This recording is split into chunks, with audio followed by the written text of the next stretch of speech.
재건축을 앞둔 상가의 지분을 쪼개 사서 아파트나 상가 입주권을 얻는 편법이 성행해 왔는데요.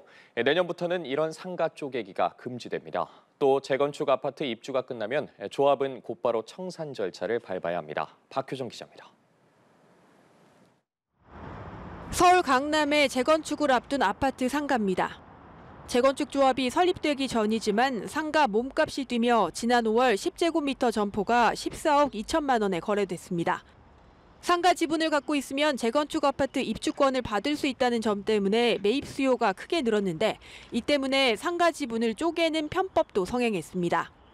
예를 들어 10평 상가를 2개로 나누면 소유자가 2명이 되고 이후 재건축을 통해 2명이 각각 상가나 아파트 입주권을 받게 되는 꼼수입니다. 상가 쪼개기는 강남과 송파 아파트 단지를 중심으로 성행했는데 3년 사이 지분을 사들인 소유자가 3배가 넘는 곳도 많았습니다. 소유자가 늘어나면 권리관계가 복잡해지고 수익도 낮아지는 탓에 재건축 사업이 속도를 내기 어려웠는데 내년부터는 이런 상가 쪼개기가 금지됩니다. 국회 국토교통위원회 전체회의를 통과한 도시정비법에 따르면 권리산정일 이후 지분 쪼개기로 상가를 산 사람에게는 아파트 입주권을 주지 못하도록 했습니다. 주택과 토지의 지분 쪼개기만 규제하던 법안을 상가까지 적용한 겁니다.